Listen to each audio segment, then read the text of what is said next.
Buenas tardes. Bueno, para aquellos que no me conocen, yo soy la doctora Adriana Pierpaoli, profesora adjunta de la materia Derecho Administrativo de la cátedra de la doctora Adriana Thaler de la Facultad de Derecho de la Universidad Nacional de Rosario. Antes que nada, pido disculpas por lo casero de este video. Para aquellos que algunos yo les pude llegar a comentar, les manifiesto que este aislamiento, producto de la pandemia que estamos padeciendo, me sorprendió en mi casa, sin aquellos elementos mínimos como de tecnología, como para poder ocuparme de una manera distinta a abordar estas clases, como por ejemplo podría ser una PC. Entonces solo cuento con el dispositivo del teléfono, por el cual nos estamos comunicando, incluso así a través de las videoclases que se están haciendo por la aplicación Zoom. Justamente con motivo de ello, la primera que se realizó de estas videoclases, tuvimos el inconveniente que la extensión de la clase tuvo que ser más corta y no pudimos llegar a abordar el tema de la clasificación de la actividad administrativa que justamente pretendo hacer con esta videoclase. El tema refiere a la unidad 1, el punto 3 de la clasificación, y como nosotros vimos en el resto de las clases que estuvimos dando hasta ahora, y también con el material que ustedes cuentan en el campus,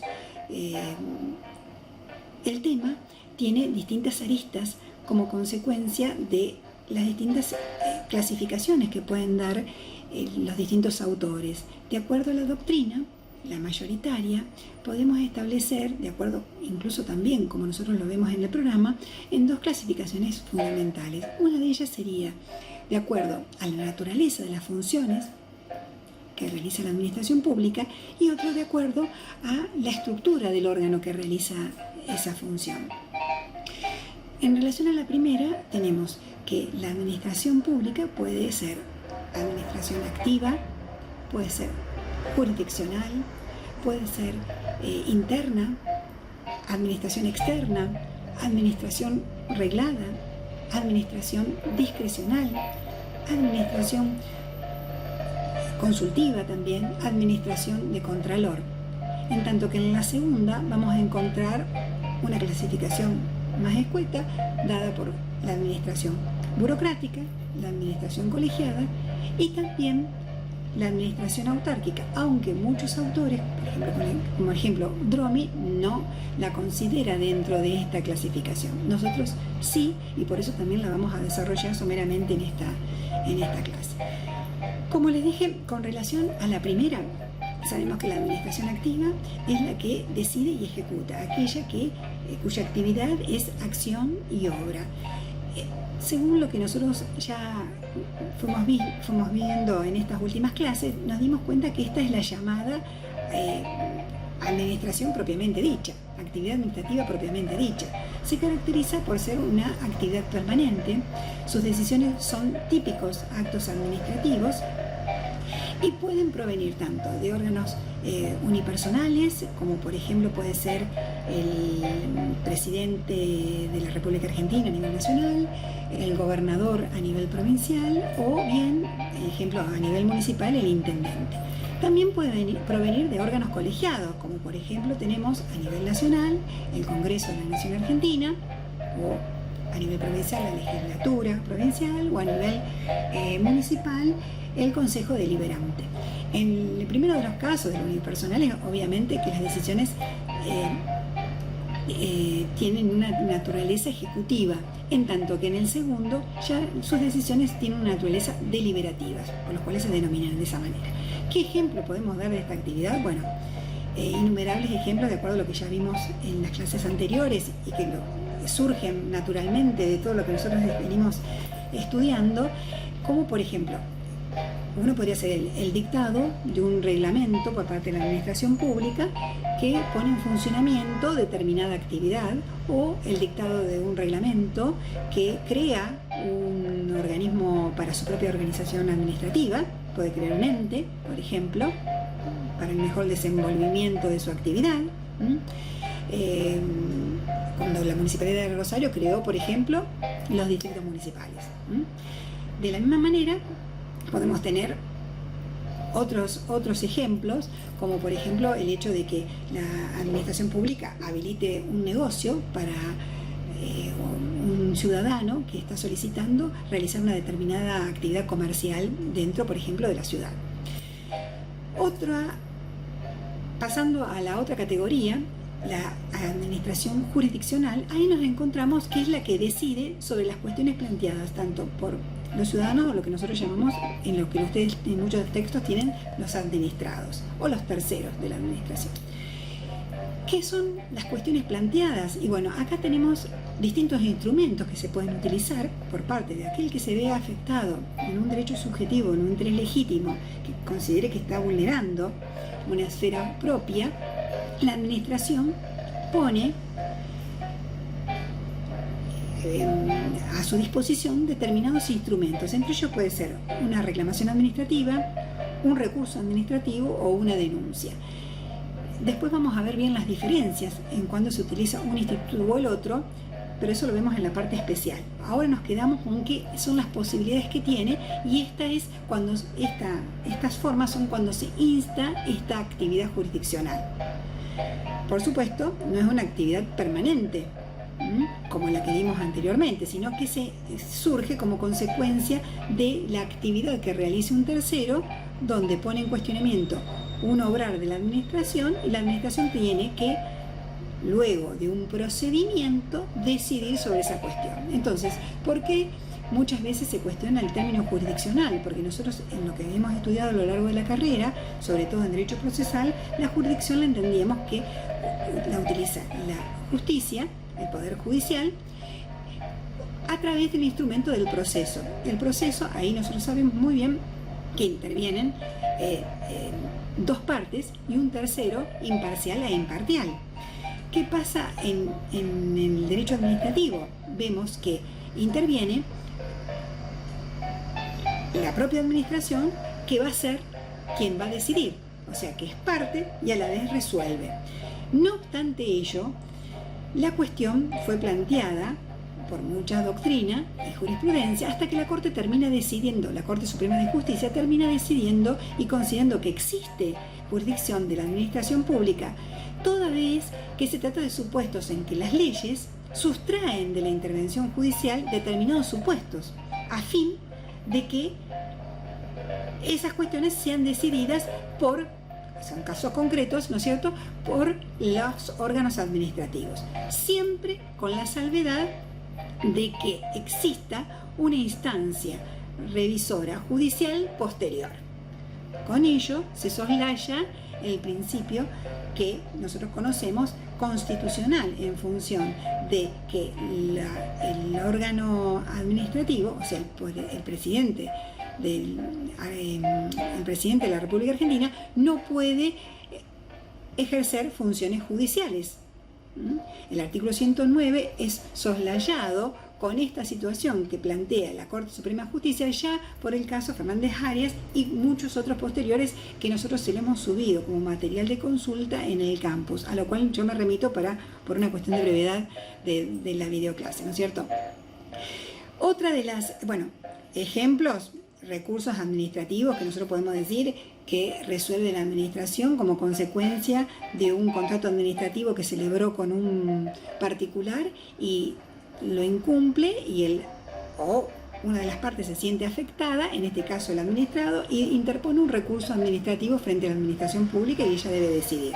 De la misma manera, por una cuestión extracontractual que puede plantearse, como lo vimos en clases pasadas, de determinadas situaciones donde, sin más, la última clase vimos el caso de un transeúnte que iba por una vereda que estaba en mal estado y que quería hacerle un reclamo a la Municipalidad de Rosario. Son cuestiones extracontractuales donde el administrado, a través de lo que sería el instrumento de la reclamación administrativa, puede recurrir y puede instar ese procedimiento que va a derivar después en una resolución administrativa. Otra de las clasificaciones que nosotros hemos dicho que integran este rango de acuerdo a la naturaleza de las funciones es la administración interna, que es la actividad que el órgano jurisdiccional realiza dentro de su propia organización y cuya labor no entra en contacto, en relación, con los terceros. Son en general normas o medidas que la administración se dicta a sí misma. Sus decisiones son los llamados actos de administración. Cuando vamos a ver en la unidad más adelante, en la unidad de clasificación de los actos en general, nos vamos a encontrar con este tipo de actos de administración, porque no trascienden la esfera de la administración, se agotan en la esfera interna, a diferencia de otros que vamos a ver más adelante. Esta tiene por objeto, este tipo de actividad, lograr el mejor desenvolvimiento y funcionamiento de la actividad a desarrollar. Ejemplos, tenemos instrucciones o circulares internas que se pueden dar entre los distintos entes u órganos de un mismo ente administrativo. Por ejemplo, entre la Facultad de Derecho tenemos el órgano decano con el órgano consejo directivo, circulares que se pueden dar entre sí, o instrucciones que se pueden dar entre sí, que se agotan en la esfera interna y no trasciende a la administración pública. Otra actividad es la administración externa, que esta sí, a diferencia de la que acabo de nombrarle, es la actividad que la administración desarrolla en su vinculación con terceros. Acá sí son actos, como les dije, actos administrativos, a diferencia del anterior que acabamos de decir, actos de administración. ¿Está? Tengan en cuenta eso. Tiene por objeto, en este caso, la satisfacción de intereses públicos. Cuando nosotros hablamos de esos intereses públicos, ¿se acuerdan que en esta unidad 1 hablamos de los fines esenciales que tenía el Estado y qué intereses debería perseguir, entre ellos salud, seguridad, educación, etc.? Esos fines públicos son los cuales la administración tiene en cuenta para el dictado de todo este tipo de actividad. Ejemplo, actos administrativos, por ejemplo, de concesión de uso del dominio público, un contrato administrativo que realice con una empresa para la prestación o para la realización de una obra pública, etcétera, etcétera. Yendo a otra clasificación, es la administración reglada. Acá la administración actúa de acuerdo a normas jurídicas, por supuesto, que constituyen reglas que debe seguir, que deben ser observadas. No puede, en ningún caso, apartarse de lo que marcan estas leyes o estas normativas. De lo contrario, si lo llegara a ser, el acto o la actividad sería nula. Por eso se dice que es una actividad sublegal, está supeditada a la ley. ¿Qué ejemplo podemos tener acá de actividad reglada? Bueno, por ejemplo, como dijimos en el primer caso, el nombramiento de un agente público. Si la administración en este caso debe seguir de acuerdo a la ley, en este caso si fuera agente público nacional, la Ley Nacional de Empleo Público pone las pautas de los requisitos que se necesitan para ser nombrado empleador o agente público, como así mismo las incompatibilidades, derechos y obligaciones, ¿no es cierto? Pero esas pautas son las que debe seguir aquel órgano emisor que desea nombrar un agente público. Seguir esas pautas fijadas por la ley. Vamos a la administración discrecional, que acá la administración ya actúa con mayor libertad, ¿no es cierto? Porque su conducta ya no está determinada por normas legales, sino que va a estar determinada por la finalidad legal a cumplir en esta actividad.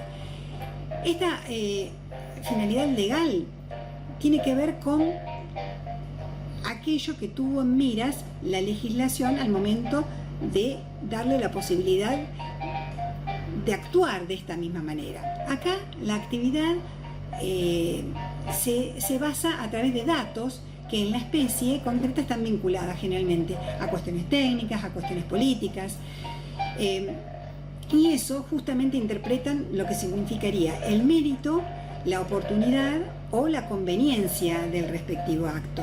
Mérito en relación a cuestiones técnicas, oportunidad en cuestiones de tiempo, y conveniencia generalmente más vinculada a cuestiones de cuestiones económicas en general. Cabe aclarar que este ejercicio de este tipo de actividad no es totalmente libre, sino que está dado por limitaciones que surgen de esa finalidad que estamos hablando del acto. Cuando nosotros estudiemos más adelante los elementos del acto administrativo, nos vamos a encontrar que uno de los elementos esenciales es justamente la finalidad. Esta finalidad se va a traducir, y por ahora vamos a quedarnos con esto, más adelante lo vamos a estudiar en profundidad, con que se traduce cómo se ve esta finalidad a través de lo que significa la publicidad del acto. Después vamos a tener distintos medios de publicidad del acto, pero por ahora es entender que esa publicidad tiene que estar de acuerdo a determinados parámetros, entre ellos la razonabilidad, la proporcionalidad, en cuanto a lo que el medio empleado sea proporcional o razonable en función del objetivo a seguir, o sea, qué acto quiero dictar, qué medio empleado puedo utilizar. Eso más adelante también vamos a hacer hincapié.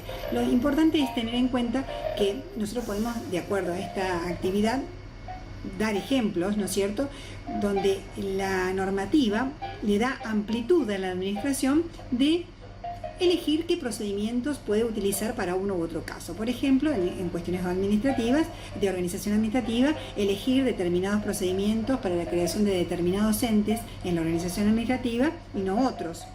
O, por ejemplo, también en determinado servicio público, cómo prestarlo o qué técnicas utilizar en uno u otro caso. La administración tiene determinadas potestades que les habilitan en esta actividad discrecional a elegir en uno u otro caso, siempre limitados por la finalidad y que, como yo les expliqué, la finalidad circunscriba a qué es lo que en definitiva la ley le establece para actuar. O sea, cuál fue la finalidad última de el actuar de la administración. De ahí que surja si el acto es legítimo o no es legítimo. Después ya vamos a ver más adelante cómo llega a poder plasmarse eso, ¿no es cierto? Otra de las clasificaciones es la actividad consultiva, que es una actividad preparatoria de la manifestación activa de la administración, de la primera que yo les hice referencia, esa que era obra, acción. Bueno, esta es preparatoria. Constituye una función de colaboración. Esta actividad se justifica por el carácter técnico que tiene en muchos de los casos la actividad administrativa. Son generalmente órganos colegiados, como por ejemplo la asesoría, las que podrían llegar a intervenir, pero también pueden ser individuales, como ocurre con la figura que nosotros conocemos como el procurador del Tesoro de la Nación. Pueden ser permanentes o transitorios estos órganos, esta actividad consultiva, e incluso ad hoc, ¿no es cierto? Se expresan a través de los dictámenes. El órgano consultor carece de responsabilidad en lo que surja como consecuencia del acto emanado en función del seguimiento del dictamen o no. ¿Por qué? Porque el dictamen solo constituye una opinión técnica. Son actos internos de la administración. Podemos diferenciar distintos tipos de dictámenes. En una primera categoría tenemos los dictámenes facultativos, los obligatorios y los vinculantes. Los facultativos son los que la administración pública no está obligada a requerir. Los obligatorios son los que la administración pública está obligada a solicitar. Y los vinculantes son los que la administración pública está obligada a requerir y a aceptar las conclusiones. Ahora bien, estos últimos son aquellos que no son de aplicación en el derecho administrativo, porque justamente quien tiene la competencia para el dictado del acto es el órgano emisor. Si nosotros le daríamos este carácter de vinculante, estaríamos diciendo que el órgano emisor debe seguir siempre lo que dice el órgano consultor. En todo caso, la competencia para el dictado del acto se trasladaría al órgano consultor. Y eso no puede ser así, porque solamente son opiniones las que puede dar, es una actividad colaborativa nada más, y la competencia, que ya vamos a ver como uno de los principios básicos de toda organización administrativa y que la doctora Thaler se los mencionó en la clase pasada, lo vamos a estudiar en la unidad número 4, junto con el otro principio básico que es la jerarquía. Por ahora nos quedamos con que responde el órgano emisor del acto, no responde el órgano consultor en ninguno de los casos. También sabemos que pueden ser los dictámenes de tipo generales o especiales. Generales estarían ya más formando opinión sobre materias que corresponden a cualquiera de los órganos de la misma entidad o de cualquiera de las secretarías del Estado. En tanto que los especiales ya pueden opinar solamente de los asuntos que corresponden a la Secretaría del Estado a la que forman parte, ¿no es cierto? Por ejemplo, opinan la asesoría jurídica de la universidad con relación a la Universidad Nacional de Rosario, no con relación a la municipalidad, por ejemplo, salvo, bueno, que se le requiere un dictamen, que eso son cosas distintas. Estamos hablando en cuanto al dictamen dado dentro de la propia organización como órgano consultivo. También pueden ser estos dictámenes de carácter, órganos, de carácter permanentes, temporarios o técnicos o jurídicos. Bueno, los permanentes, como las asesorías legales, como yo les expliqué. Los transitorios pueden ser las comisiones ad hoc, por ejemplo.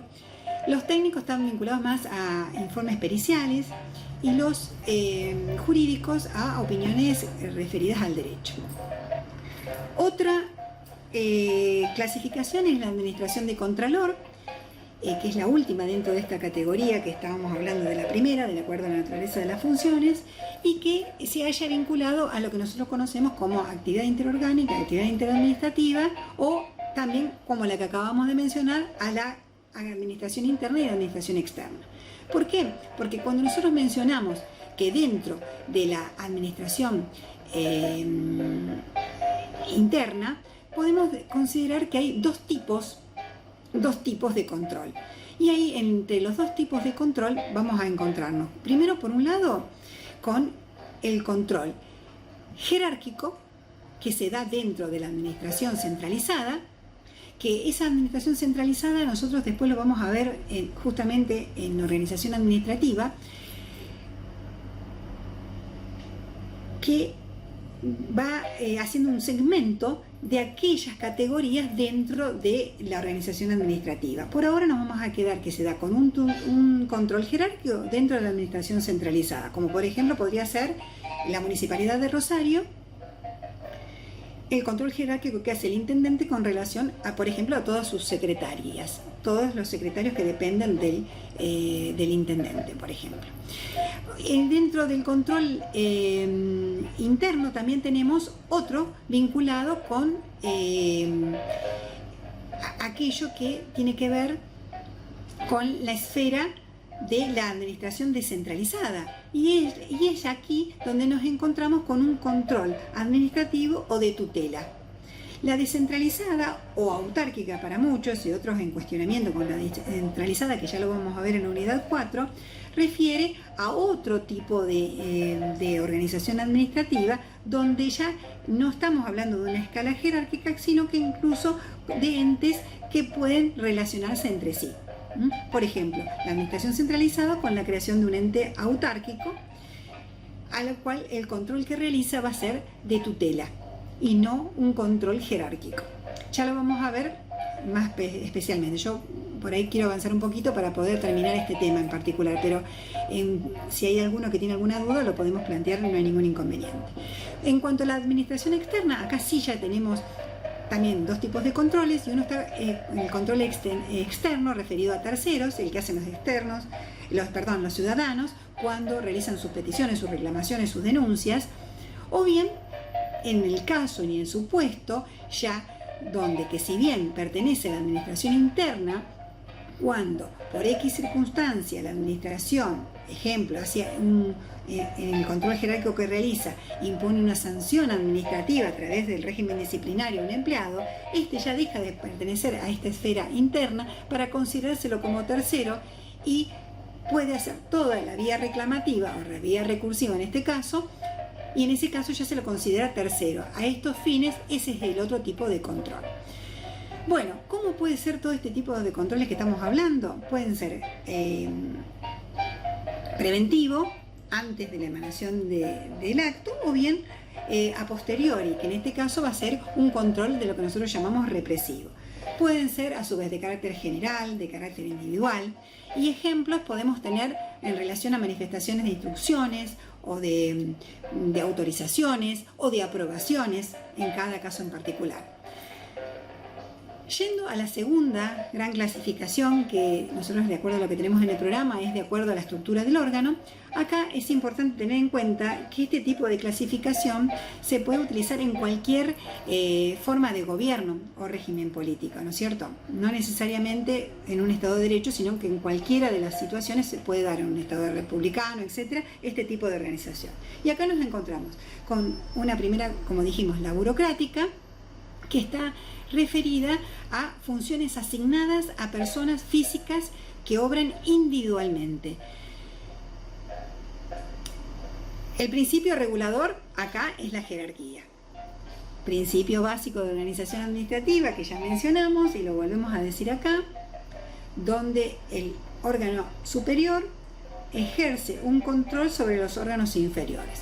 Intendente, ejemplo, con relación a sus secretarías. Secretaría de Salud Pública, Secretaría de Vivienda, Secretaría, etcétera, etcétera, de cualquiera de las que nosotros conocemos. Acá es una actividad que se realiza en forma permanente y continua, ¿no es cierto?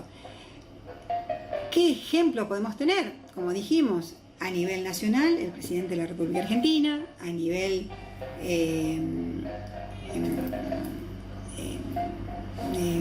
de la provincia, perdón, me distraje. Me cuesta con esta forma de ver el teléfono porque, perdón, a nivel provincial el gobernador y a nivel municipal el intendente. En la segunda de las categorías, la colegiada, el ejercicio de la función háyase ya encomendado simultáneamente a varias personas físicas que actúan entre sí en un pie de igualdad, sin perjuicio de que aquella autoridad que ejerce la presidencia, en este caso, nosotros vamos a tener que tiene funciones específicas que requiere el órgano, que no tiene nada que ver con que no tengan pie de igualdad, ¿está? Los miembros. ¿Qué requisitos se necesitan? Sin lugar a dudas, que la composición con mínima sea de 3 personas. Acá el principio regulador va a estar constituido por la decisión de la mayoría, según lo establezca la norma, que puede ser una mayoría simple, una mayoría relativa, una mayoría absoluta, depende que establezca la norma para cada caso para poder funcionar. El órgano colegiado actúa en forma intermitente. ¿Por qué? Porque surge como consecuencia de la convocatoria que se va a hacer al efecto de acuerdo al orden del día preestablecido y que por supuesto va a tener determinados requisitos en la forma de funcionar, pautas preestablecidas que van a terminar circunscribiéndose en un acto que se va a dictar, que se plasma en un acta, y ese acta tiene la naturaleza de acto administrativo. Muy excepcionalmente puede tener la naturaleza de un acto de administración porque se circunscriba en la esfera interna de la administración, pero en general son actos administrativos. ¿Qué ejemplo podemos tener acá? De órgano colegiado, como dijimos, el Congreso de la Nación Argentina, la legislatura provincial, el consejo deliberante en la ciudad, los consejos comunales. Otra es la actividad autárquica, como yo les dije, algunos autores no la consideran como DROMI, pero nosotros vamos a hacer hincapié en lo que la mayoría de la doctrina acepta dentro de esta clasificación. ¿Y cuáles serían las entidades autárquicas a las que nos estamos refiriendo? Es la que realiza el Estado a través de uno o varios órganos dotados de personalidad jurídica. Es lo que se llama la administración descentralizada que yo les expliqué en el punto anterior cuando hablábamos de ese tipo de actividad. Por eso, la llamada administración indirecta que se dice del Estado, porque lo realiza a través de estas entidades autárquicas quien desarrollan la actividad con fines públicos específicos. Si nosotros vamos a un análisis concreto, nosotros podemos decir que tienen 3 elementos esenciales las entidades autárquicas. Una es la personalidad jurídica del ente, la personalidad jurídica de derecho público interno, ¿no es cierto? Estamos hablando. Recordando en su momento cuando estudiamos que es tener personalidad jurídica, que puede estar en juicio, que puede ser actor demandado, puede recibir legados, puede recibir donaciones, etc. Segundo requisito esencial es que tenga un patrimonio de afectación. ¿Eso qué significa? Que se le ha asignado un patrimonio para realización de fines específicos, no para otras cuestiones, o sea que no puede utilizarlo para otros fines, sino que está afectado exclusivamente a ese funcionamiento. El tercer requisito son los fines públicos, justamente, que nosotros ya nos referimos en su momento, que las finalidades públicas tienen que ver con cualquiera de las áreas que la administración decida, que por ejemplo puede ser el área de salud, y crea un ente autárquico a tales fines. Requisitos esenciales quiere decir que tienen que estar los tres, no pueden faltar uno de ellos, porque de lo contrario ese ente puede tener otra naturaleza y no de la entidad autárquica.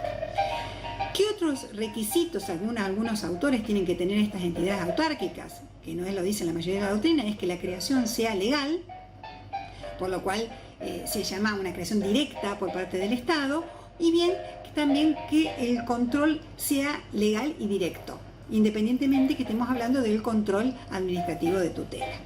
Ejemplo de este tipo de órganos podemos tener el AFIP, ANSES, Vialidad Nacional, a nivel provincial la EPE, la Empresa Provincial de la Energía.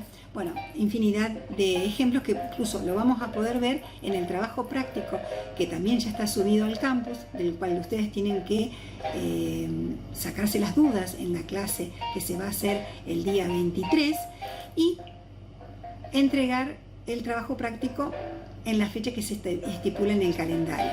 La idea es que ustedes trabajen cada una de las unidades con un práctico para poder abstraer estos conceptos y llevarlos a la realidad. Bueno, espero que les haya sido útil la clase y nuevamente pido disculpas por lo precario del sistema. Bueno, un saludo.